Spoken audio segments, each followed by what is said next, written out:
Vamos a ir empezando por acá, porque yo los conozco a ellos, pero yo les pido a todos que se acerquen, los que quieran trabajar con nosotros, porque van a tener que toquetear, los que quieran. Lourdes, hermano, el nombre no te lo cambiaste. Bien.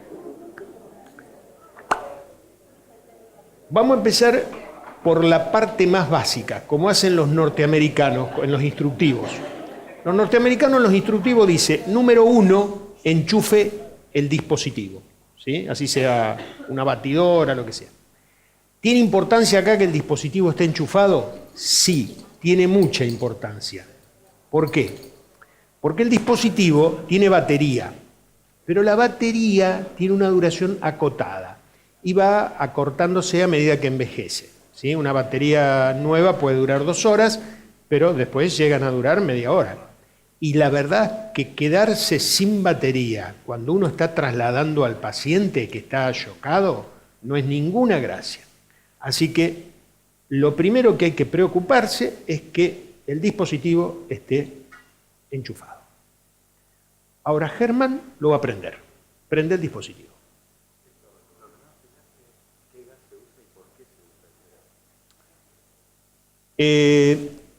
Tiene razón Adrián. Se usa gas de helio. Antes se usaba anhídrido carbónico. ¿Por qué se usa helio? Porque helio es el más difusible de todos los gases. Entonces, como tiene que ir y volver del catéter a altas velocidades, imagínense si el paciente está taquicárdico, y con calibres cada vez más finos, el helio puede cumplir esas funciones y el anhídrido carbónico no. Pero además tiene una ventaja adicional. Cuando se escapa gas dentro del organismo, eso ya no pasa, pero pasó, antes pasaba. Ahora tiene esto que se llama cámara de seguridad. Antes se pinchaba un balón y todo el volumen de gas del tanque pasaba adentro del paciente. Eso ya no pasa. Esta cámara de seguridad funciona con 60 centímetros cúbicos, porque este tiene 40 más son más o menos 57 centímetros cúbicos. O sea que a lo sumo lo que puede pasar adentro del paciente son esa cantidad de gas. Pero la ventaja del helio es que es más difusible que el anhídrido carbónico, o sea que difunde del torrente sanguíneo rápidamente. Hoy día, en primer lugar, es muy raro ver que un balón se pinche o se rompa, muy raro. Yo hace años que no veo ninguno roto. Pero además, si se rompiera, tiene esa ventaja el helio. O sea, permite... más difusible, o sea, permite ser más eficiente, pero además da más seguridad si se llegase a romper. Préndelo. Bien. Ese botoncito negro que está acá, este es el que prende el balón. Pavada total, pero entrado a quirófano porque la gente no sabía cómo se prendía o se apagaba el balón, ¿sí? Botoncito negro que está acá. El que no lo ve, pase, muchachos, porque no hay problema, es informal esto. A fuerza de ser sincero, tiene otro botón, pero es por seguridad, la IEEE, que son las normas electrónicas, hace que tenga que tener otro botón de seguridad acá atrás. Nadie lo toca nunca, ese está prendido, nadie lo toca nunca. De última, si se prende fuego el aparato, nunca vi nada así, pero se puede desenchufar y listo. O sea que el botón con el que se prende y se apaga el balón es este. ¿Sí? Bien. ¿Qué harían después de prenderlo? Ya está puesto el balón, ustedes tienen que inducir al paciente. ¿Sí? El paciente tiene el balón, se lo trasladaron con el paciente con la bomba desconectada. Entonces, generalmente esto va con el paciente, esto o esto. O lo reciben al paciente con esto, esto sale, recuerden que hasta acá, más o menos hasta dónde está esto, pongámosle dónde está esto, hasta aquí está dentro del paciente. Todo esto sale del paciente, ¿sí? Por este doble lumen se coloca otro catetercito, que yo no lo traje para no andar cargando tanto, que es el que mide la presión arterial. Este va a un traductor de presión arterial de los comunes y corrientes, de los que se usan para medir la presión arterial por PAN, un transductor común y corriente, que mide la presión arterial de la aorta. Porque como tiene doble lumen, por donde pasa la guía metálica para colocarse, después se saca, y ese doble lumen queda abierto, se llena del líquido, que es líquido de solución fisiológica, porque se le pone un lavado continuo, un sistema lavador continuo, y eso hace que se pueda medir por el doble lumen presión intraórtica, aparte de la PAM. Si el paciente tiene PAM, ustedes lo miden de la PAM y lo pueden medir de acá también. Así que el paciente viene con dos tubitos. Uno que es el tubito por donde se infla y desinfla el balón, y otro el tubito de transductor de presión arterial común y corriente. Como ustedes tienen la PAM, van a tener otro más, que es el intraórtico. Tienen que asegurarse que el lavado continuo funcione siempre, que esté bien presurizado. Ustedes saben que el lavador continuo tiene que tener el manguito de presión inflado, porque si se interrumpe el lavado continuo, el doble lumen se coagula. Entonces, no se puede usar la presión intraórtica. Cuando el trigger es por presión, ¿se puede usar presión intraórtica? De hecho, usa presión intraórtica. ¿O PAM? No. ¿Por qué? Porque lo que sé yo ahora tengo conectado el simulador. Lo voy a sacar.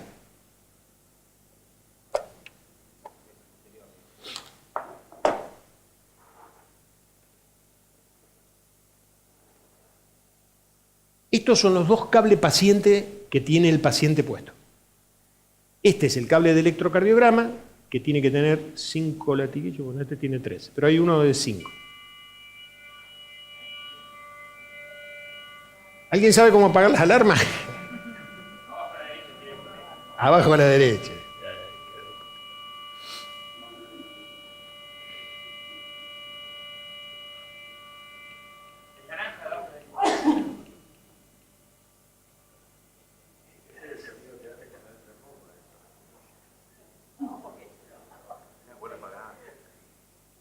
En realidad el que se usa es el de 5 latiguillos, este es de 3.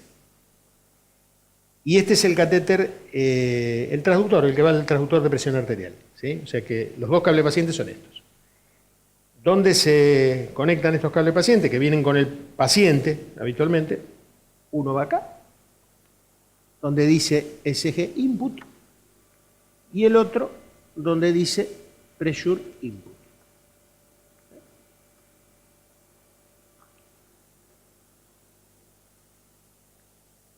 Viene así. Esto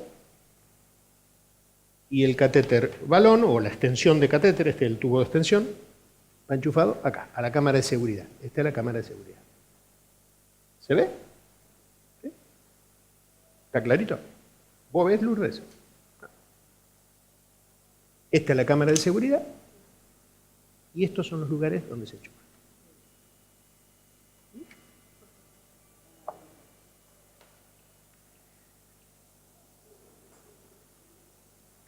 Después que uno prende el aparato, o antes de prenderlo, en realidad antes de usarlo, pero se supone que hay alguien que lo controla permanentemente, lo voy a dar vuelta para ver la parte de atrás.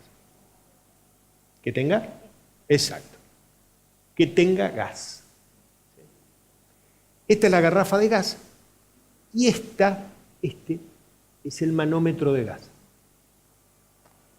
Tiene una franjita roja al final, que si llega ahí quiere decir que estamos sin gas.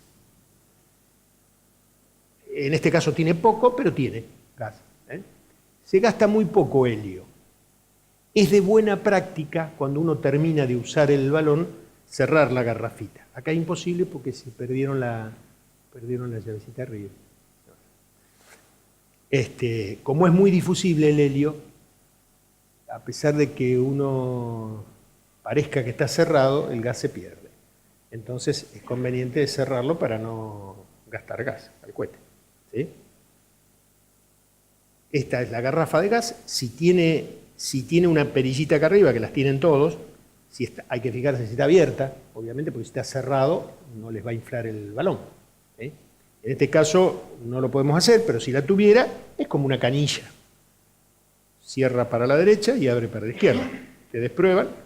Si para la derecha está cerrado, lo abren. ¿Sí? Si está cerrado para la derecha, se gira para la izquierda como una canilla. Se conectan los dos cables pacientes y se conecta la tubuladura de extensión acá. ¿Sí? Voy a volver a poner el simulador, porque si no, no vamos a poder ver lo otro.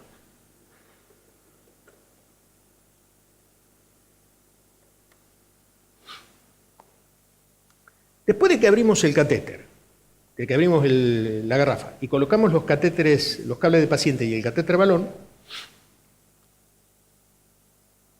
ustedes ya empiezan a ver trazados. El de arriba es el electro, el de abajo es de presión arterial.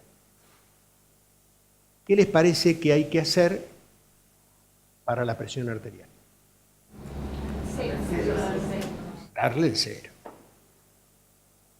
Dale el cero. Yo te lo voy a poner, un minutito, Lourdes. Yo voy a hacer de cuenta que al paciente le abro la llave de 3 vías del transductor al aire. Eso lo hago con el simulador. Pero yo supongamos que tuviera acá una llave de 3 vías y pongo la llave de 3 vías a la atmósfera. Entonces, perfecto. No, tenés que dejarlo apretado. 2 segundos. Ahí está. Aparece, en vez de aparecer la leyenda no cero, aparece los ceros. ¿Sí? Ya está en cero. Acérquense todo lo que quieran, si quieren venir acá al lado. Dice, en este modelo dice zero pressure. Zero pressure. En algunos otros está traducido. Por ejemplo, el CS100 que hay en el instituto está traducido al español. Pero este es cero pressure. Y hay que apretarlo más de 2 segundos, no tocarlo y soltarlo. Este hay que apretarlo 2 segundos. ¿Sí? Entonces, ya tenemos el electro. Yo cierro la llave de 3 vías cierro la llave de 3 vías al aire para que pase presión y empezamos a ver la curva de presión arterial del paciente. ¿Sí? Tenemos las dos curvas. ¿Sí? En los modelos semiautomáticos hay que hacer algún trabajito adicional, siempre un toque de algún botón adicional que en los automáticos no. ¿Qué deberíamos hacer en este para que empiece a funcionar el balón? O sea, para que empiece a funcionar la bomba. ¿Perdón? Claro, la purgada de gas es el inflado. Es lo mismo. Están diciendo, hay que inflarlo.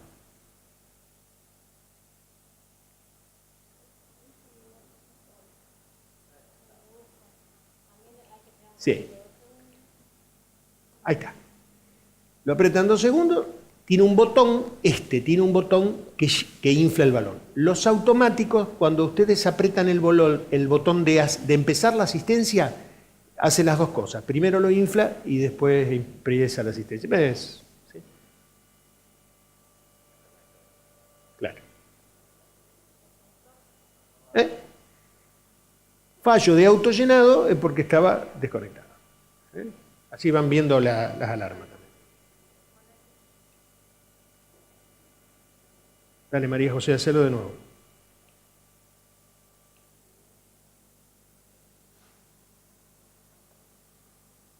Ya se llenó. Y ahora Lourdes lo va a hacer funcionar. Dale, Lourdes. Hay que esperar que se llene, ¿no? Cuando termine de llenarse, ya. Esta es la curva de... En la pantalla del balón, básicamente van a haber 3 tipos de ondas. El electro, la presión, y la de abajo es la presión del gas, del helio, dentro del balón. Esa es útil. La presión de gas dentro del balón. Sirve para monitorear al paciente también. Dale. Ya está.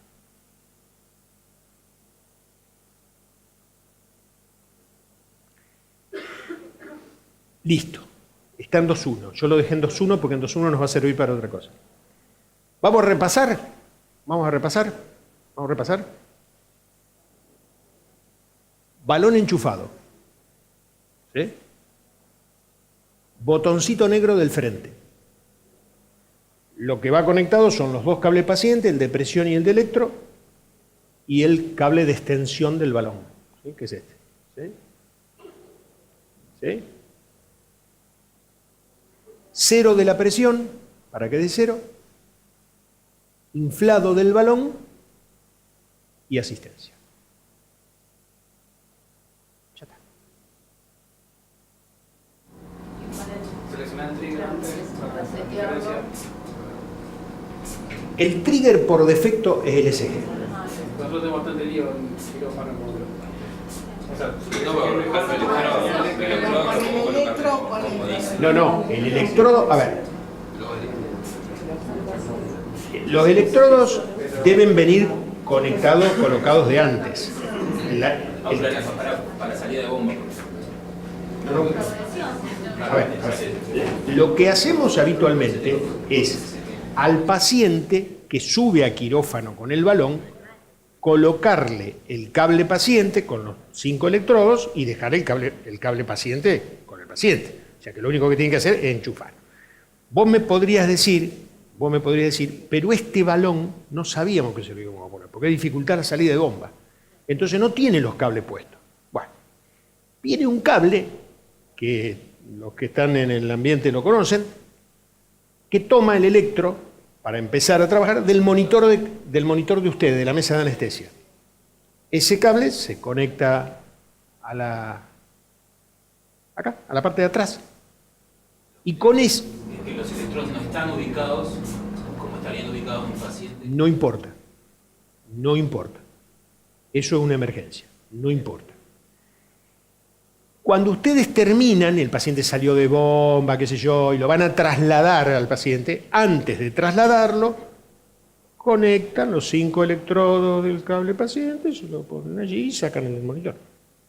Ahora, me parece que Diego se refería a los artefactos por el electro. Yo decía, si me explicaba que conviene siempre el trigger que sea el por SG por la velocidad de la señal eléctrica, pero que en quirófano tenemos el problema que por el electrobisturí tiene mucha interferencia y se va cambiando automáticamente por presión.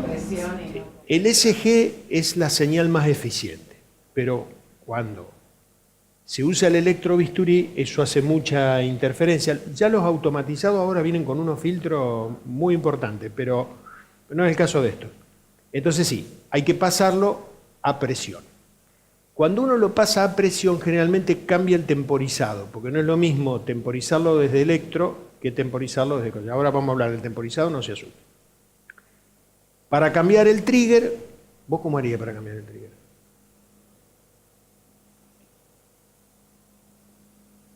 Ya está.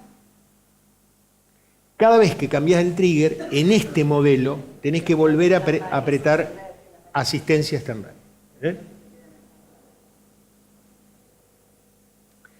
Ustedes no lo notan todavía porque no tienen el ojo hecho para eso, pero le cambió el temporizado. Cae un poquito más atrás. Asiste, pero está deficientemente temporizado. Ahora vamos a hablar de temporizado. Una cuestión, digamos, la cuestión del trigger generalmente no pasa más allá de SG y presión. Son raros los casos de pacientes marcapaseados que necesitan cambiar el trigger a marcapaseo, porque como el trigger de electro es muy eficiente, generalmente los pacientes con marcapaso también los toman. Así que habitualmente manejándose con el SG y presión alcanza. Tiene otros triggers que son para pacientes marcapaseados, generalmente para pacientes marcapaseados en modalidades de marcapaseo no tan convencionales. Por ejemplo, el auricular solo, cuando está marcapaseado solamente desde la aurícula, no desde el ventrículo, o cuando está secuencial. Eso puede ser que haya que tocarlo, pero la mayoría de las veces con el SG alcanza. Y tiene un último botón, que es el marcapaso interno que tiene el aparato. Cuando un paciente está en paro cardíaco, lo mejor, no hay otra forma de hacerlo funcionar al balón, que apretarle el botoncito que corresponde al marcapaso interno. Eso hace que el aparato solo tiene una frecuencia de base, creo que 80 o algo por el estilo, y eso se usa solamente para pacientes en paro cardíaco. Con eso más o menos estamos con trigger. Yo entiendo que, porque he estado muchas veces en quirófano, y la gente que está todos los días sufre cuando empiezan a usar el electrobisturí. Cuando el paciente está en bomba no hay problema porque cuando el paciente entra en bomba de circulación extracorpórea, el balón se puede apagar, no hay problema. Para eso la circulación la está manteniendo la bomba, no tiene por qué tener el balón prendido. Había estudios, se hizo, uno hicimos acá a 10 cuadras. Antes se decía que era mejor que los pacientes, a pesar de estar en bomba, tuvieran flujo pulsátil en bomba. Ese mito se desterró. Ya no es así, tanto es así que las prótesis, hay las últimas modas de dispositivos de asistencia ventricular izquierda que han revolucionado el mercado desde hace 10 años, fácil, tienen este tamaño y son minibombas de flujo pulsátil, de flujo no pulsátil, son de flujo continuo, no axial, es un tornillo, una hélice que da vuelta y nada más. Esas son las que hoy día se usan, compiten con el trasplante cardíaco como terapia de destino en los pacientes que tienen cardiomiopatías dilatadas. Eso en Europa y en más en Europa que en Estados Unidos, porque en Europa las habilitaron antes, las autorizaron antes. Ya hay pacientes que llevan 6, 7, 8 años con eso. Y la sobrevida de los pacientes con esas bombas es igual que la de los trasplantados cardíacos. Quiere decir, el mito de que el hombre necesita, el ser humano necesita, sí, no, porque con el feminismo hay que tener cuidado con la canción, que todos y todas necesitamos flujo pulsátil, eso no es verdad. Antes, cuando se pensaba de otro modo, por ahí algunas personas dejaban prendido el balón, algunos cirujanos, algunos anestesistas dejaban prendido el balón durante la circulación extracorpórea. Eso ya no es necesario, se puede apagar. ¿Sí? Entonces, todo el electrobisturí que se usa en bomba no hay problema. El asunto es cuando se sale de bomba y siguen usando el electrobisturí para cerrar el tórax. En ese sí, es un verdadero incordio. Intervalos de asistencia. La bomba puede asistir todos los latidos, o puede asistir 1 de cada 2 latidos, o 1 de cada 3 latidos, o peor. La que yo traje al principio de Estados Unidos seguía hasta asistía 1 de cada 5. Pero después de 1 de cada 3, ya algunos autores consideran que 1 de cada 3 es como si no estuviera contrapulsado. Pero 1 de 2 y 1 son las más importantes. Eso se cambia con el selector de trigger, el selector de frecuencia de balón, que es este. Yo lo dejé en 1-2 porque la modalidad 1 de cada 2 es la que se usa para ver el temporizado, que es lo que vamos a ver ahora. ¿Sí? Para ver si el balón está bien temporizado, se usa el intervalo 1-2. ¿Qué es el temporizado? El temporizado es el momento que se infla y el momento que se desinfla. Por lo menos el momento que empieza el inflado y el momento que empieza el desinflado. ¿Es importante que el paciente tenga correctamente el temporizado? Sí, es importante porque si está bien temporizado, hace el efecto que tiene que hacer, que es bajar la poscarga y aumentar el flujo coronario y periférico. Y al revés, si lo tiene mal temporizado, hay algunas formas de mal temporizado que hacen el efecto contrario. Por ejemplo, aumentar la poscarga. Si uno lo infla muy cerca de la sístole, el corazón tiene que eyectar contra el balón inflado. La mayoría de los dispositivos nuevos eso ya no lo permite. Pero, digamos, hay que tener precaución. ¿Cómo se temporiza? Es muy sencillo. Entre la onda de presión del balón, para ver en qué parte del ciclo cardíaco se está asistiendo, en el electro tiene una barrita y en la curva de presión, apretando el botón que en este modelo es inflation interval, aparece, se resalta. Si alguien lo quiere venir a ver, viene a verlo porque les recuerdo que es sumamente informal. Bien, yo lo voy a parar acá.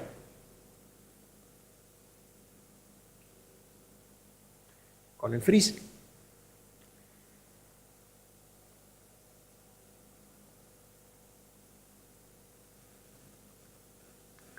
Hay 3 puntitos, 3 sitios de la curva de presión que hay que mirar con atención para hacer correctamente el temporizado.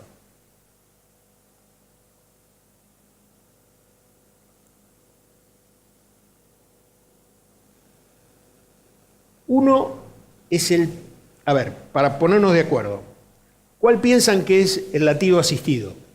Porque acá, como hay uno asistido y uno no asistido, ¿cuál piensan ustedes que es el asistido? ¿Este cuál sería? No, es al revés. Porque el asistido es el que recibe los beneficios. Es decir, no te caen todos, no te da problema, caen todos. El asistido, el latido asistido, es el latido que recibe los beneficios después de que el balón se infló y se desinfló. Entonces, si ustedes prestan atención a la presión sistólica del latido asistido, que es esta, a la presión sistólica del latido no asistido, que es esta, al comienzo del inflado, que tendría que corresponder a la onda dícrota de la presión, ¿se acuerdan cuál es la cisura dícrota de la aorta? Y a la presión de fin de diástole aórtica. Fin de diástole aórtica en el latido, en este latido, fin de diástole aórtica, la diástole aórtica es la que inmediatamente termina, la fin de diástole inmediatamente antes de que se inicie el nuevo latido, ¿sí? Sería esta. El balón, el inflado del balón, tiene que empezar a la altura de la incisura dícrota. Acá, si ustedes ven, comienza unos milisegundos después. Eso es porque lo cambiamos a presión. ¿Sí? Unos milisegundos después. ¿Qué forma tiene que tener? Tiene que hacer una V corta entre el latido no asistido y la presión de inflado de balón. Esta es la presión de inflado de balón. Vamos a tratar de hacerlo.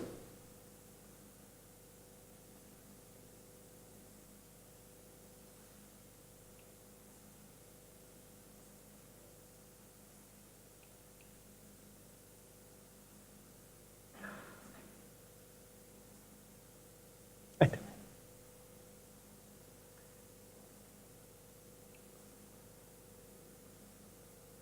No sé si lo alcanzan a ver, pero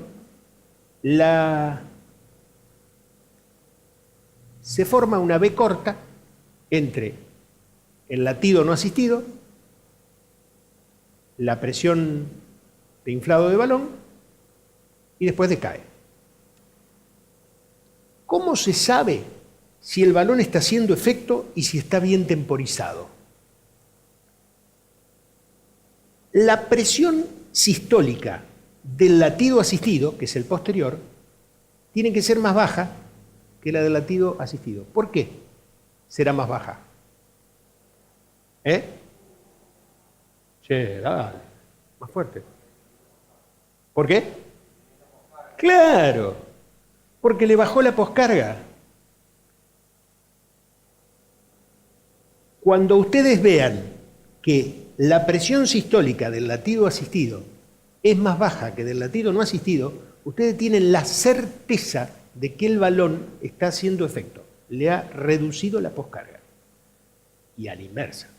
Cuando no, no. ¿Se puede ver un ejemplo de cuando no... Hay que temporizarlo mal. El instructivo que yo le mandé, hay grafiquito. Pero hay que la presión no asistida es fácil.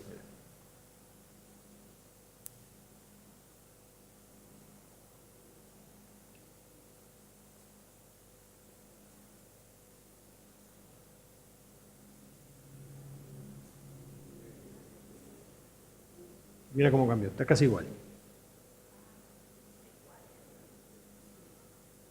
Mira. Está casi igual. Pero fíjate, la B corta, ¿dónde quedó? Ya no es B corta. No existe como B corta, ¿eh? Hay un valle. ¿Sí? ¿Se entiende?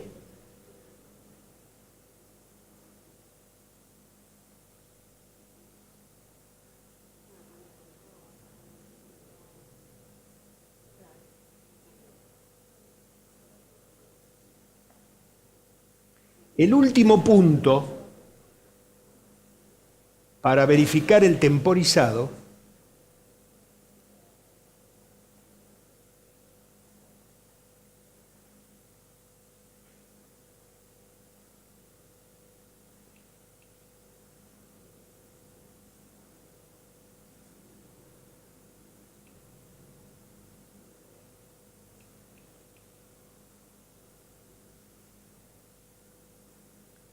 Vos no ves, Adrián, no veo una médico.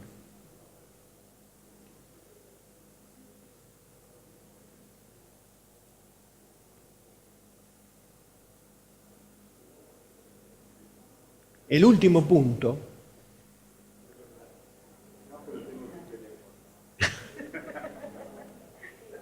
es la presión de fin de diástole aórtica. Fíjense que la presión de fin de diástole aórtica del latido asistido, esta, la del latido asistido, es menor que la del latido no asistido. Eso es otro índice de que baja la poscarga. ¿Se ve?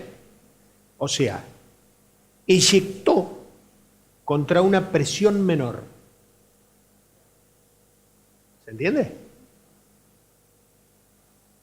Si no entienden, por favor, yo hablo por ahí con lenguaje muy cardiológico porque digamos, esto funciona, pero si no se entienden, mi finalidad, no quiero perder el tiempo. Quisiera que todos se vayan, los que quieran aprender esto, que lo aprendan. ¿Quedó alguna duda con el temporizado? El temporizado se usa con barras. Temporizar con esto. Este es el inicio del... ¿Ves? Este inicia el inflado y este inicia el desinflado. En los nuevos, en el CS100 tiene flechitas. Acá. Tiene flechitas acá. No tiene más las barritas estas. Pero es cuestión, es lo mismo.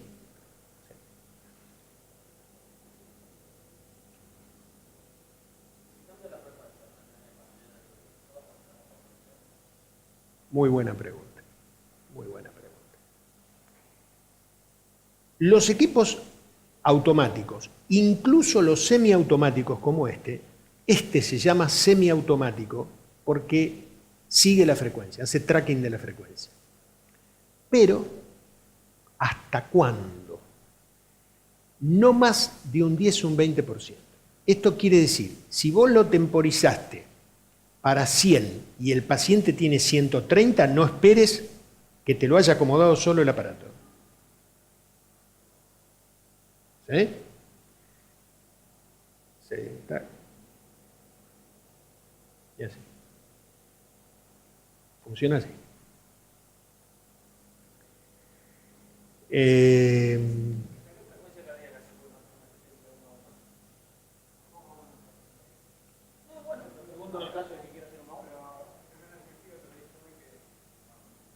No, por favor, dale. No, pero...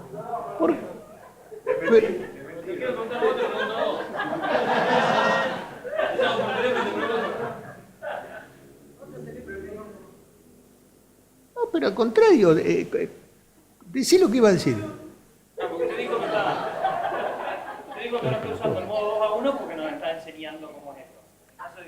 No, si vos lo querés temporizar, también lo tenés que poner 2-1. Sí, pero justamente porque estamos abordando... Y si le querés ir retirando el balón, que no hacen eso ustedes en quirófano, lo hachemos nosotros en la unidad de cuidado intensivo, cuando uno quiere ir desvinculando al paciente del balón, porque el paciente mejoró, lo va pasando 2-1, 3-1. ¿Hasta qué frecuencia? Hasta la que sea. Ahora, vos tenés que tener en cuenta una cosa. Te pregunto por los tiempos de inflado, bueno, por eso la tecnología ha hecho que se pueda, por eso se cambió, como te expliqué, el gas y qué sé yo. Pero, a frecuencias por encima de 120, 130, 140 ya se empieza a volver ineficiente. O sea, justamente por esto, porque pone a prueba la tecnología, claro, la física de inflado y desinflado. Ustedes noten que el balón tiene que hacer, primero detectar el gatillado, tiene un tiempo de detección de gatillado, y después tiene un tiempo de el bumper, el compresor, y después tiene que pasar el coso acá. O sea, realmente que haga eso en los milisegundos que lo hace, es un avance muy importante. Pero la experiencia es que por encima de 120, 130 ya se empieza a volverse ineficiente. Es más, muchas veces larga una alarma que no tiene nada que ver con eso, pero que todavía estos la largan. Por alguna razón, que si quieren se la puedo explicar, pero es un poco más complicada y creo que no tiene sentido, le larga una alarma de pérdida de gas, que no es real, cuando va a frecuencia muy rápida. ¿Sí? Y si el paciente tiene fiebre también, generalmente porque la fiebre da frecuencias rápidas, además de que la temperatura aumenta la difusión del helio.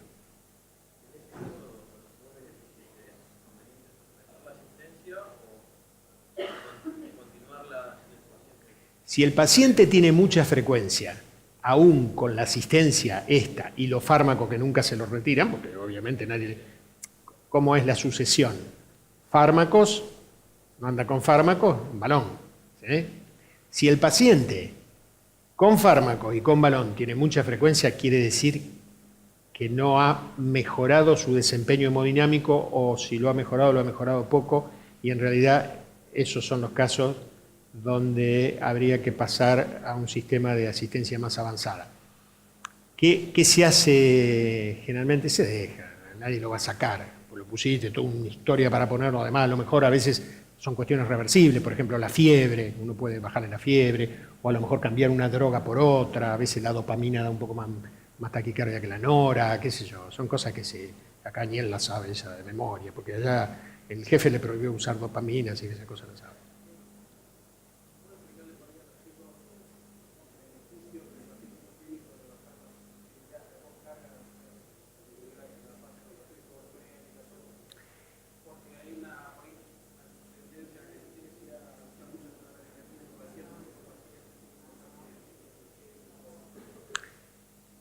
Bueno, ese es el ABC de la... Nosotros lo aprendemos cuando estamos residentes de primer año. En cardiología, uno lo primero que aprende es que la isquemia depende de la oferta y la demanda. La oferta de flujo coronario y la demanda de oxígeno del miocardio. Eso es lo primero que se aprende. Entonces, cualquier intervención que disminuya el flujo coronario o que aumente el consumo de oxígeno miocárdico, o las dos asimetrías a la vez, eso va a producir y desencadenar isquemia. Cuando uno usa medicación inotrópica, tiene que estar pensando que la medicación adrenérgica aumenta el consumo de oxígeno, mucho más a más frecuencia cardíaca, mucho más. Porque además cuando aumenta la frecuencia cardíaca corta la diástole es la fase en la cual hay más flujo coronario. Y las hipotensiones, eso es de Perogrullo, ustedes lo saben de Perogrullo, pero la hipotensión afecta a la isquemia porque disminuye la presión de perfusión. ¿Sí? Ustedes como anestesiólogos, ¿qué deberían evitar en un paciente cardíaco? Que esa fórmula, ese balance no se pierda. O sea, que el paciente ni se hipertense, porque eso aumenta el consumo de oxígeno, cuanto más poscarga tenga el corazón, cuanto más presión tenga que luchar el miocardio, eso aumenta el consumo de oxígeno, y si tiene hipotensión, cae el flujo coronario, o sea que no es buena ni la hiper ni la hipo. Y por otro lado, cualquier otra intervención que aumente el consumo de oxígeno también es malo. ¿Sí? Hay que evitar, por ejemplo, la frecuencia cardíaca alta aumenta el consumo de oxígeno. Entonces deberían evitar bradicardias y taquicardias, hiper e hipotensiones, para pasarlo a términos más corrientes, aunque eso es solamente la cuestión básica, porque hay drogas que cambian eso, hay otras manipulaciones que cambian eso. No sé si... ¿Y por qué no lo explicas vos?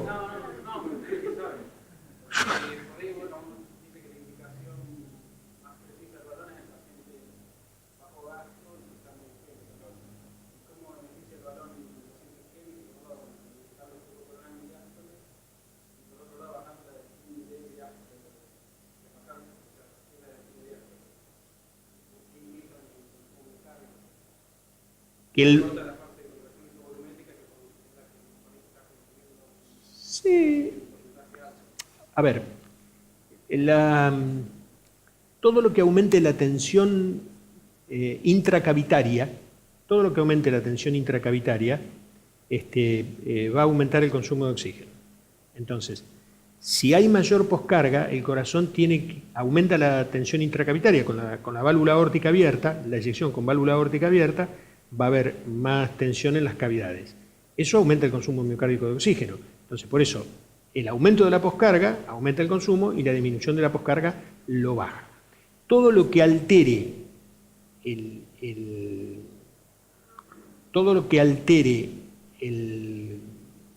las fases de contracción tiene que ver con eso. O sea, si el paciente tiene más poscarga y más tensión endocavitaria, su fase isovolumétrica sistólica va a ser más larga.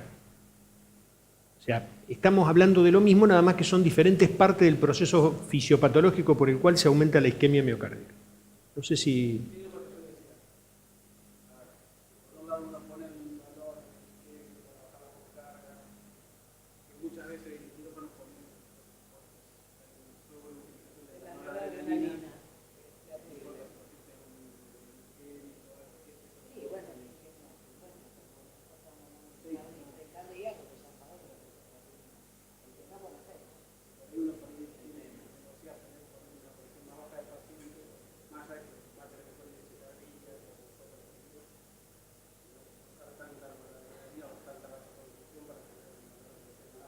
Es más, las guías, por ejemplo, la guía española de bajo gasto cardíaco, que salió hace unos años más, y hay otras, pero esa es muy clara, con los pacientes vasodilatados, que es una de las causas, porque ustedes tienen hipotensión en general por dos razones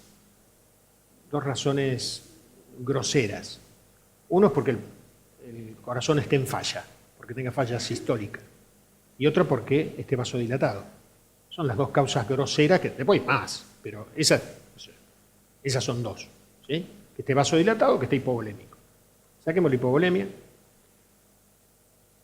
El paciente que está vasodilatado, y las guías creo que expresan eso, uno no necesita tener al paciente con 100 de media.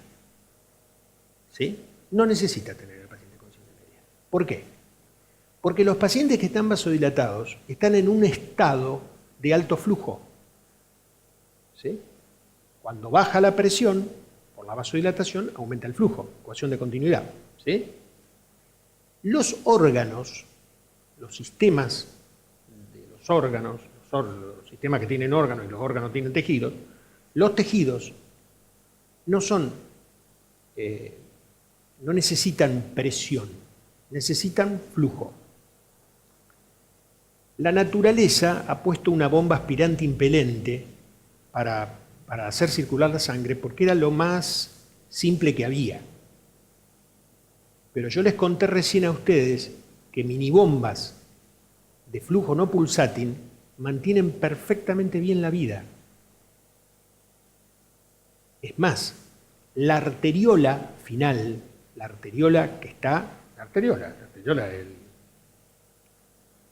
la parte del sistema vascular que está inmediatamente antes del capilar, existe solamente porque el flujo es pulsátil. ¿Y qué hace la arteriola con el flujo pulsátil? Lo transforma en no pulsátil. O sea, en realidad a los tejidos lo que le importa es el flujo, no la presión. Por tanto, en estados de vasodilatación con flujo alto no se necesita tener 100 de media. Las guías hablan de 65 y 70 de media. Nosotros no usamos más que eso. Y los pacientes orinan, saturan bien, andan fantásticos. ¿Sí? La presión no es ni de lejos un buen índice de flujo, ni de lejos. Por supuesto que hay cierta correlación. Si el paciente está muy hipotenso va a tener el flujo bajo. Pero dentro de ciertos límites no se puede asumir que la presión por debajo de lo normal significa una caída de flujo, especialmente en los estados de alto flujo, por ejemplo, el estado con vasodilatación. No sé si sirvió. Por tanto, no necesitan noradrenalina esos pacientes. A lo mejor con 70 de media, 65 de media, les sobra. ¿Sí?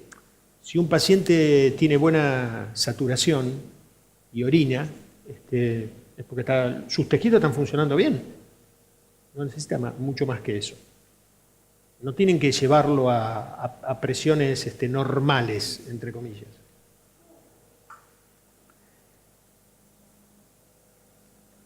¿Alarmas saben cómo apagarlas? ¿Saben cómo apagar las alarmas? ¿Esto para qué es? Esto baja el volumen de inflado. No sé si lo van a notar, pero acá el balón se infla completamente, se infla el máximo. ¿Sí?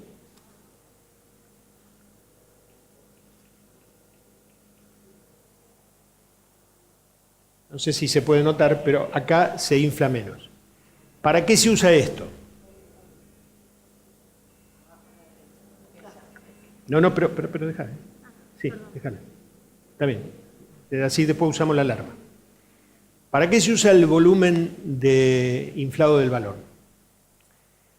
Hace muchos años, en el Massachusetts General Hospital, hubo una epidemia de muerte por mujeres que tenían balón de contrapulsación. Y ahí se empezaron a fabricar balones más chicos. ¿Por qué? Porque cuando los balones hacen paré con la aorta, dañan la aorta y a alguna gente se le rompe la aorta. Se diseca. ¿Dónde se ve eso? En la curva de presión de gas de helio.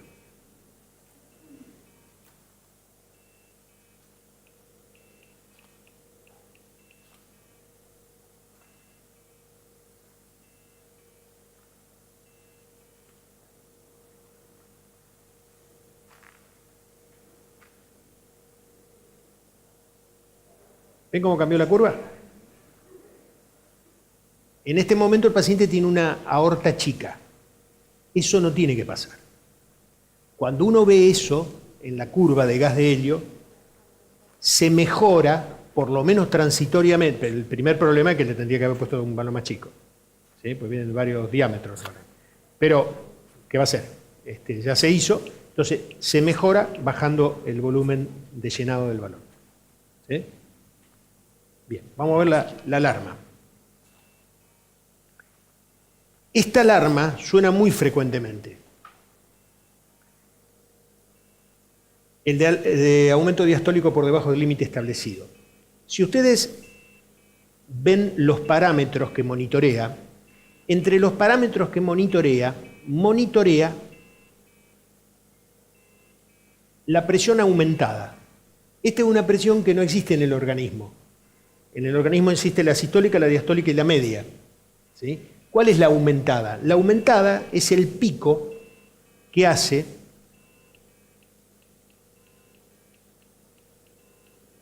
esta es la aumentada. Es el artificio de presión que genera el mecanismo de funcionamiento del balón. Ese artificio que está acá se llama presión aumentada. El sistema monitorea la presión aumentada. ¿Sí? Entonces, Este numerito que está acá es un numerito que se configura, que se setea. Muchas veces, como esto nadie lo toca, queda por defecto. Y por defecto generalmente queda un 10% por debajo de la presión aumentada. Registra la presión aumentada y la alarma la gatilla un 10% por debajo de eso. Cuando uno está controlando el balón de cerca, como en quirófano o en las unidades de cuidados intensivos, eso pierde mucho sentido porque uno está cerca del balón. Si uno lo va a dejar, que sea a la noche, los fines de semana, bueno, todas esas cosas raras que pasan. Cuando uno está delante del balón, no hay problema, se puede bajar más la aumentada, porque si no, pasa lo que pasaba recién. Se suena la alarma de aumentación. La alarma de aumentación tiene directamente un botón que se llama AUG Alarm en este dispositivo y se baja con la flechita. Ahora no va a sonar más. ¿Está? Las otras alarmas, ellos ya aprendieron, se baja por un minuto o algo por el estilo, 30 segundos, se para con el botoncito que dice Alarm Mute, y si no, lo que se puede hacer es bajarle el volumen a la alarma, que fue lo que yo hice al principio, para que uno sepa que está la alarma, pero no molesta tanto, especialmente a los cirujanos que les irrita todo, le irrita todo le irrita, el aire le irrita. Bueno, no hay ningún cirujano acá, ¿no? Yo soy cirujano. Sí, yo soy cirujano. Bueno.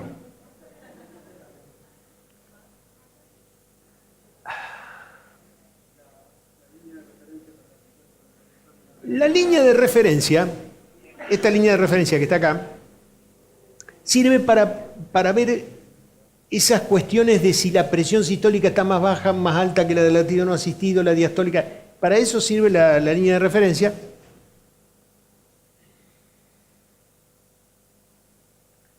Si yo viera sería bárbaro.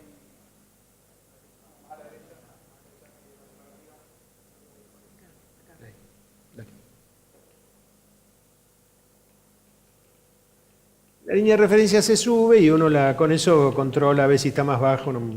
Son finezas que sirven para ver, por ejemplo, el temporizado, y se ve que está más baja la presión una que otra.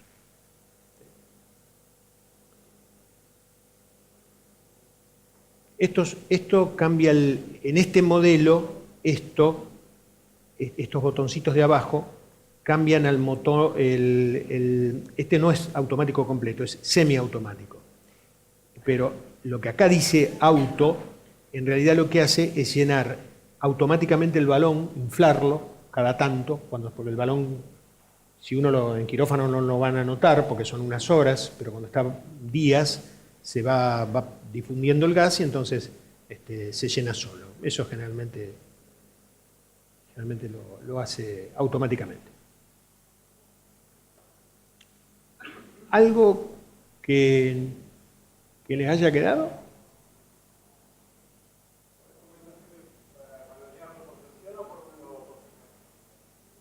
No, siempre el electro es mejor. Siempre el electro es mejor. Siempre el electro es más eficiente. Y lo pasás a presión cuando está el electrobisturí y después lo vuelve a pasar.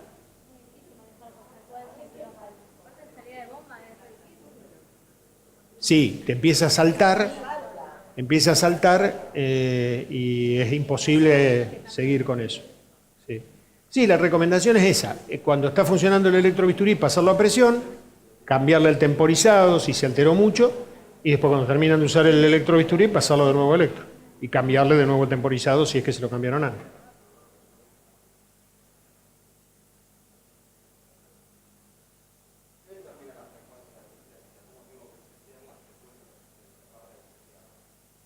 Uno, uno. La frecuencia de asistencia es 1-1. Siempre, salvo que vos quieras verificar el timing, el temporizado, o que quieras desvincular al paciente del balón. frecuencia de asistencia es 1-1.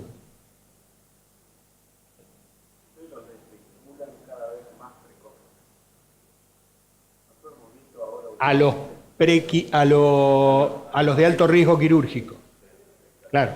Pero eso es una cuestión conceptual.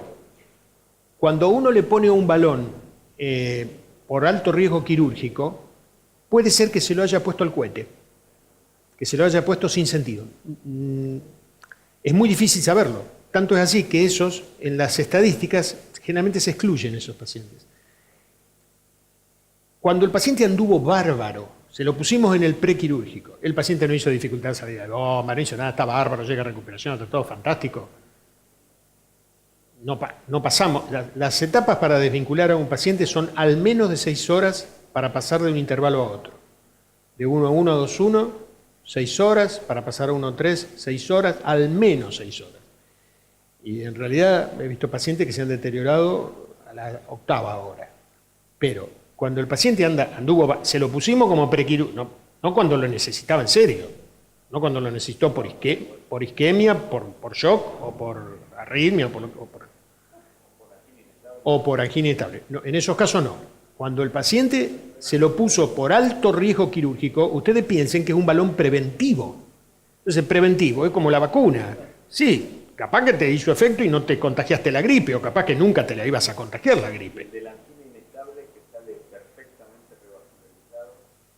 Y ese... Sí, cuando los pacientes salen vasopléjicos, independientemente de qué, si ya no tienen isquemia en tiempo real, nosotros los desvinculamos rápidamente porque lo que vemos es que aumentan la vasodilatación, cosa que el cirujano lo pone de la cabeza, lo pone de la nuca. Porque para él es...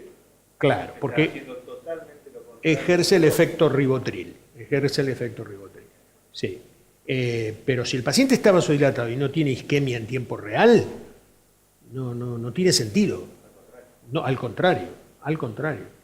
Pero hacerle entender eso a la gente que conoce el balón, nada más que se siente seguro. Es más, te diría más, Adrián, hay muchos pacientes que se le coloca el balón en quirófano que no tienen indicación de balón, porque si bien están en shock, su shock es predominantemente vasodilatador y no les va a servir.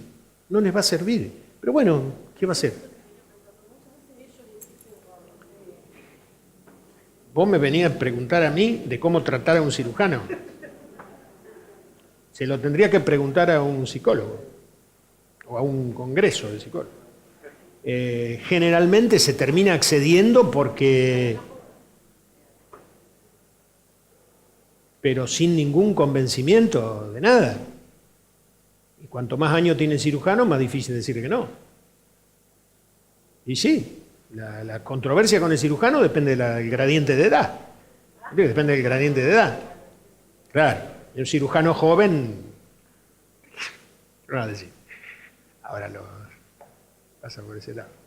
¿Puede migrar el balón que se colocó prequirúrgico durante la cirugía? ¿Hay importancia en ese migrado? ¿Cuánto puede migrar? Es muy importante que cuando los muchachos cirujanos, para pintarlo, le cortan los amarres, esto tiene amarres, ¿sí? Si esto está bien amarrado y esto está bien amarrado, el balón no tiene por qué migrar. Pero los pacientes quirúrgicos, el cirujano en general deja en manos del ayudante la pintadita. Entonces, ¿qué hace el ayudante? Le corta todos los hilos y lo levanta así y lo pinta bien. Y después queda así. Entonces, el balón se puede desplazar, sí se puede desplazar. Está estudiado el efecto, lo estudió el doctor Robisek, Francis Robisek, yo lo conocí a Robisek, y lo conocí a Kantrowicz también, ya se murieron. Francis Robisek tiene un trabajo sobre efecto del balón bajo, cuando el balón está desplazado y está un poco más bajo en la aorta, porque el balón tendría que estar inmediatamente después del nacimiento de la subclave izquierda. El balón bajo tiene el mismo efecto, no modifica prácticamente su eficiencia como dispositivo. La controversia o el resquemor es más que nada con la isquemia renal, porque si está muy abajo podría ser un efecto indeseable la isquemia renal, pero ¿Perdón? Y lo otro es que el balón no tiene que llenar toda la aorta. Entonces, la verdad, nunca vi isquemia renal por balón. Y he visto muchos balones bajos, muchísimos balones bajos. No sé si contesta tu pregunta. No, y ustedes cuando ya el paciente se trasladó, ya está estabilizado, utilizan algún método diagnóstico, no sé, radiografía transesofágica, radiología, para verificar la posición del balón, o si está clínicamente estable, no tiene. La radiografía de tórax. La radiografía se ve. Esta es radio opaco. La puntita es radio opaca. Venían unos que no son los Datascope, este es Datascope, los Aries, venían con todo el shaft radio opaco, así que se veía perfectamente el shaft. Este hay que buscarle la puntita. En la radiografía de tórax se ve. Igual nadie lo va a volver a poner. A lo sumo se puede amarrar lo que se desamarró, pero nadie lo va a poner por una cuestión infectológica, digamos, de esterilidad.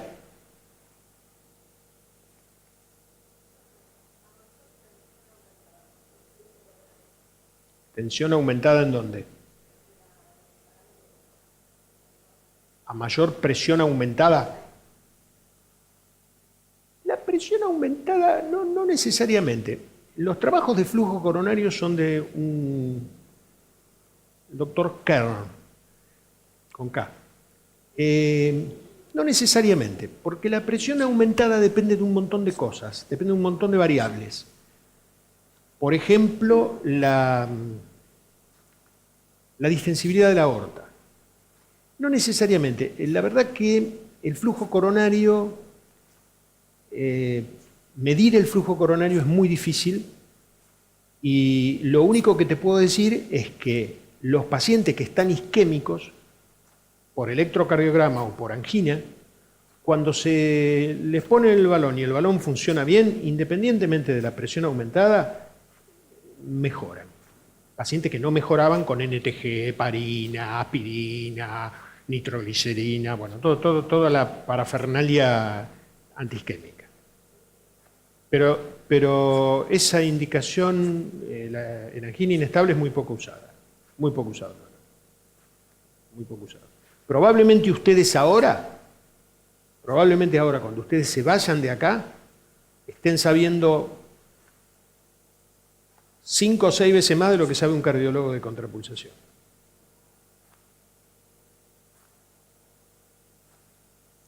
Y no es porque uno no lo quiera enseñar, porque yo doy el módulo lo doy en la carrera de especialización de cardiología.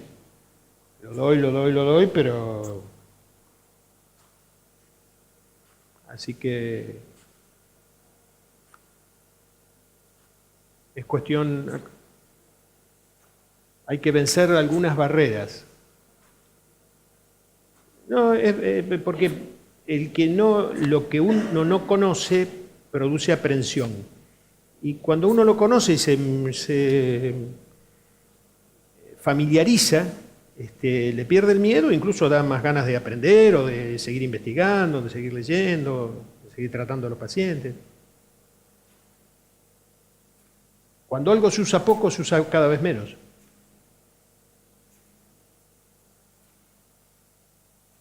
¿Dudas, aportes, comentarios? Doctor Coleman. No, lo pararon hoy, tuvo un problema con un colega, no me quiero hacer cargo. ¿Ustedes? ¿Todo bien? Si alguien quiere seguir jugando con el balón, yo me quedo todo lo que sea necesario. Como ustedes digan. Si no, bueno, si quieren ir, se van.